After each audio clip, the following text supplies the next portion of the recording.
பெரும்பாலான அவைகள் நேரம் வந்து ஒத்திவைக்கப்பட்டு கிட்டத்தட்ட ஒரு 10 மசோதா கிட்ட நிறைவேற்றிருக்காரு. அரசு எப்படி செயல்படுத்த ஒன்றிய அரசு குறிப்பாக மசோதா நிறைவேற்றத்தில்? அதாவது மாநிலங்களவையில் 39 விழுக்காடும் மக்களவையில் 19 விழுக்காடும் வேலைகள் நடந்திருக்கின்றன. ஆளுங்கட்சி வெளியே வந்து சொல்லுகிற தகவல் எதிர்க்கட்சிகள் நாடாளுமன்ற செயல்பாடுகளுக்கு இடையூறாக இருந்தார்கள் என்று திருப்பி திருப்பி சொல்கிறார்கள். ஒரு அவை சுமூகமாக நடைபெற வேண்டும் என்றால் அதனுடைய பொறுப்பும் கடமையும் எதிர்க்கட்சிக்கும் இருக்கிறது, ஆளுங்கட்சிக்கும் இருக்கிறது. எதிர்க்கட்சிகளுக்கென்று சில நியாயமான குறைகள் இருக்கும், கோரிக்கைகள் இருக்கும். அவ்வப்பொழுது எழுகிற மக்கள் பிரச்சனைகள் எழுப்புகிற போது அதற்கு பதில் சொல்ல வேண்டிய கடமையும் பொறுப்பும் ஆளும் தரப்புக்கு உண்டு. ஆனால் இந்த கூட்டத்தொடர் முழுவதும் டெல்லியிலே நடைபெற்ற மாணவர்கள் போராட்டம் தொடர்பாக அங்கே நடந்த தடியடி, பெல்லட் குண்டுகளுக்கு பயன்படுத்தியது, இப்படிப்பட்ட பல்வேறு நிகழ்வுகள் நடந்தன. இதற்கு பின்னால் அது தொடர்பாக உள்துறை அமைச்சர் ஒரு அறிக்கை தர வேண்டும் என்று எதிர்க்கட்சிகள் வலியுறுத்தி கொண்டிருந்தன. இதில் நாட்டு மக்கள் தெரிந்து கொள்ள வேண்டியது, பிரதமரும் உள்துறை அமைச்சரும் தினந்தோறும் நாடாளுமன்ற கட்டிடத்திற்கு வருவார்கள். ஆனால் நாடாளுமன்றம் நடைபெறுகிற அவைக்குள் வருவதில்லை. இந்த விசித்திரத்தை யாரும் கேள்விப்பட்டிருக்க முடியாது. எனக்கு தெரிந்து 25 ஆண்டுகளுக்கு மேலாக பார்க்கிறேன், பிரதமர்கள் மற்ற விவாதங்களிலே கூட வந்து அமர்ந்திருப்பார்கள். ஆனால் உள்துறை அமைச்சர் தொடர்பான 3 மசோதாக்கள் வந்தன. 3 மசோதாக்களுக்கும் கூட அவர் வரவில்லை, அவருடைய துணை அமைச்சர் தான் வந்தார். ஆக அவருடைய அறிக்கை வேண்டும். அதன் விளைவாக நாங்கள் சில கேள்விகளை எழுப்புகிற போது பதில் சொல்ல வேண்டும். அவருடைய மசோதாவுக்கு அவர் வந்தால்தான் சரியாக இருக்கும் என்று எவ்வளவோ குரல் கொடுத்தும் செவிமடுக்கவில்லை.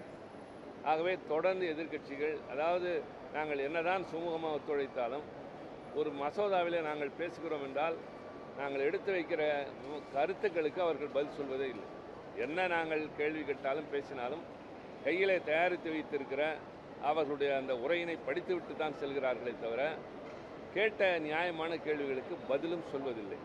குறிப்பாக இன்றைக்கு மாநிலங்களவையில் மக்களவையில் நிறைவேறி வந்த மைன்ஸ் அண்ட் மினரல்ஸ் என்கிற முக்கியமான தாதுக்கள், சுரங்கங்கள் தொடர்பான ஒரு மசோதா.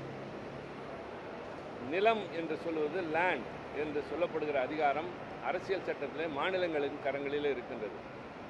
ஆனால் மாநிலங்களுடைய ஒட்டுமொத்தமான அதிகாரத்தையும் ஒன்றிய அரசு எடுத்துக்கொள்கிற ஒரு மசோதா, மாநில அரசுகளுக்கு எந்த உரிமையும் இல்லை என்ற மசோதாவை பெருத்த கூச்சலுக்கிடையில், எதிர்ப்புகளுக்கிடையில் அதை ஒரு தேர்வுக்குழுவுக்கு அனுப்புங்கள் என்ற தீர்மானத்தையும் ஏற்றுக்கொள்ளாமல் எல்லாவற்றையும் அவையில் வைத்து அவசர கதியில் அரை மணி நேரம் 1 மணி நேரத்தில் நடத்துவது என்றுதான் இந்திய நாட்டில் சட்டங்கள் இப்போது நிறைவேறி கொண்டிருக்கின்றன. அவர்களுக்கு சாதகமாக நிறைவேற்றுகிற சட்டங்கள் தான் இந்திய நாட்டிலே நடைமுறைக்கு வர இருக்கின்றன. அப்படிப்பட்ட இந்த சூழலில் தயவு செய்து மக்கள் எண்ணி பார்க்க வேண்டும். ஒரு மசோதா என்பது விரிவாக விவாதிக்கப்பட வேண்டும். முக்கியமான மசோதாவாக இருந்தால் நிலைக்குழுவுக்கோ தேர்வுக்குழுவுக்கோ, இப்பொழுது கூட்டு நாடாளுமன்ற குழுவுக்கு இந்த அந்நிய நாட்டிலிருந்து கிறிஸ்துவ அமைப்புகளுக்கு வரக்கூடிய நிதி தொடர்பான மசோதாவை அனுப்புகிறார்கள். அது அவர்களுக்கு சாதகமானது. ஆனால் அதாவது அவர்களுக்கு எது சாதகமோ அதையெல்லாம் விவாதிப்பது, இல்லை என்றால் இல்லை என்று. ஆக மசோதாக்கள் விரிவாக விவாதிக்கப்படுவதில்லை, அவசர கதியில் நிறைவேற்றப்படுகின்றன. கேள்விகளுக்கு பதில் சொல்வதில்லை, குறும்பு சிரிப்பும் கிண்டல் பேச்சும் தான். வெளியே வந்து எங்கள் மீது பழி சுமத்துவதும், ஊர் மக்கள் எங்களை பார்த்து பொதுவாக பார்க்கிறவர்கள் என்ன இப்படி நாடாளுமன்றம் நடக்கிறதே, நீங்கள் தான் இதெல்லாம் காரணமாக என்கிற போது சங்கடமாக இருக்கின்றது. ஆக இதற்கெல்லாம் ஆளுங்கட்சி பொறுப்பேற்க வேண்டும் என்று சொன்னாலும் கேட்பதில்லை. மீண்டும் மீண்டும் சொல்வது, மக்கள் தான் பார்த்து வரவிருக்கிற காலத்தில் இனியாவது ஒரு நல்ல ஆட்சி, ஜனநாயகத்தை காப்பாற்றக்கூடிய ஒரு ஆட்சி, பாராளுமன்ற ஜனநாயக முறையில் நம்பிக்கை உள்ள இந்திய நாட்டில் பாராளுமன்றம் சுமூகமாக செயல்பட, அமைச்சர்கள் வந்து பொறுப்புடன் பதில் சொல்ல நடந்தால் நிச்சயமாக அவை நிம்மதியாக அமைதியாக நடைபெறும். தென் மாநில எம்பி அதற்கு பின்னர் வருத்தம் தெரிவித்து விட்டார்கள். அதை நாங்கள் இந்த தமிழ்நாடு, கேரளா, கர்நாடகா போன்ற பல மாநிலங்களிலிருந்து அதற்கு எதிர்ப்பு தெரிவித்த போது அது எதேச்சையாக வந்தது. யாரையும் புண்படுத்த வேண்டும் என்ற நோக்கத்தில் இல்லை என்று சொல்லி அதற்கு தொடர்புடையவர் அதற்கு தன்னுடைய வருத்தத்தை தெரிவித்து விட்டார். அதனால் அந்த பிரச்சனையை அதோடு முடிந்தது.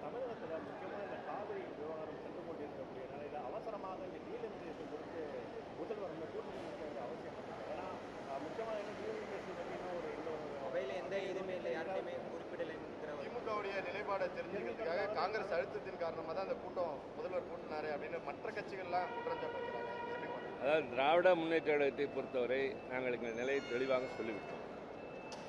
நீங்கள் சரியாக சொன்னது போல மேகதாது பிரச்சனை தமிழ்நாட்டினுடைய தலைபோகிற பிரச்சனை. ஒருவேளை அந்த அணை கட்டப்படுமையானால் தமிழ்நாடு பாலைவனமாகிவிடும். தமிழ்நாட்டின் நெற்களஞ்சியம் என்று சொல்லுகிற தஞ்சை மாவட்டம், அந்த டெல்டா பகுதிகள் முழுவதும் வறண்டு போய்விடும். 2000 ஆண்டுகளாக விவசாயம் செய்கிற பகுதி தமிழ்நாடு. ஆனால் பின்னாட்களில் அணையை கட்டி கட்டி கட்டி நமக்கு வர இருக்கின்ற தண்ணீரை தடுத்து இப்போது கொடுக்க வேண்டிய நியாயமான தண்ணீரையும் தரம் இருக்கின்ற ஒரு நிலை கர்நாடகத்தில் இருக்கிறது. உலக அளவில் இன்டர்நேஷனல் ட்ரீட்டி என்று சொல்வார்கள், அந்த அடிப்படையில் இருக்கலாம், நம்முடைய நாட்டின் சட்டப்படியும் இருக்கலாம். எந்த இடத்திற்கு கீழே தண்ணீர் போய் சேர்கிறதோ, லோவர் ரைப்பேரியன் ஸ்டேட்ஸ் என்பார்கள், அவர்களுடைய ஒப்புதல் இல்லாமல் மேலே இருக்கிறவர்கள் எந்த அணையும் கட்டக்கூடாது என்று சட்டம் சொல்கிறது. ஆனால் அவர்கள் அதை கேட்பதில்லை. உச்சநீதிமன்றம் சொல்வதை மதிப்பதில்லை. நடுவர் மன்றம் சொன்ன தீர்ப்பை நடைமுறைப்படுத்துவதில்லை. காவிரி ஆணையம் சொல்வது எதுவாக இருந்தாலும் கேட்பதில்லை என்ற நிலை. அதுதான் முக்கியமான பிரச்சனை. அதற்கு அனைத்து கட்சி கூட்டத்தை கூட்டுங்கள் என்று தமிழ்நாட்டில் தமிழக சட்டமன்றத்தின் எதிர்க்கட்சி தலைவராக இருக்கிற உதயநிதி ஸ்டாலின் அவர்கள் கேட்டுக்கொண்டார். ஆனால் அதை விடுத்து இவர்கள் நீங்கள் சொன்னதைப் போலவே சரியாகவே சொன்னீர்கள். அரசாங்கத்தினுடைய நிலைப்பாடு தெரியாமல், மசோதா அவையிலே வைக்கப்படாமல் அது பற்றி பேசுவதற்காக ஒரு நாடாளுமன்ற உறுப்பினர்கள் கூட்டம் என்று சொல்கிற போது நாங்கள் அதில் கலந்து கொள்ள வேண்டியதில்லை. எது நம்முடைய உயிர் நாடியான பிரச்சனையோ அதற்கு முன்னுரிமை தாருங்கள் என்று திராவிட முன்னேற்ற கழகம் சொல்லிவிட்டோம்.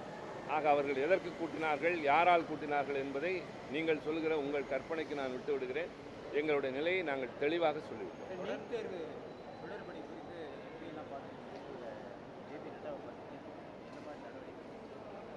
அவரை பார்த்தது அந்த மாணவர்கள் பார்த்தார்கள். எங்களை பொறுத்தவரை நீட் தேர்வை ஒருவேளை கசிவு இருக்குமேனால் கடந்த காலத்தில் தவறு செய்தவர்கள் மீது நடவடிக்கை எடுக்கப்படும் என்று சொல்கிறார்கள். மறுபடியும் கசிவு இருக்காது என்று உத்தரவாதம் தர முடியுமா? NTA என்று சொல்லப்படுகிற நேஷனல் டெஸ்டிங் ஏஜென்சி அவர்கள்தான் இந்த தேர்வை நடத்துகிறவர்கள், அதற்கான குழுவை நியமிக்கிறவர்கள். அவர்களே பேப்பரை லீக் செய்திருக்கிறார்கள் என்ற செய்தியெல்லாம் அதிர்ச்சி தருகின்றது.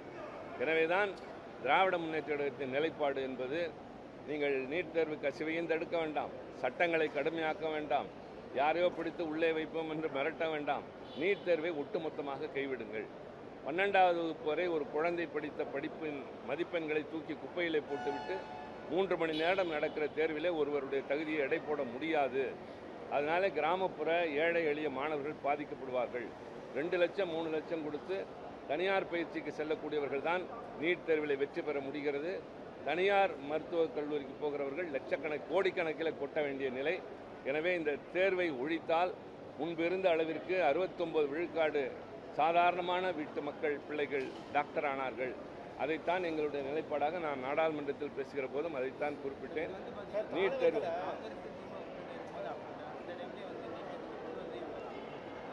அப்பொழுதே நாங்கள் எதிர்ப்பு தெரிவித்து தலைவர் முதலமைச்சராக கலைஞர் இருந்த பொழுது அவர் தீர்மானமும் நிறைவேற்றி எங்களுக்கு அதில் விதிவிலக்கு பெற்றுவிட்டோம்.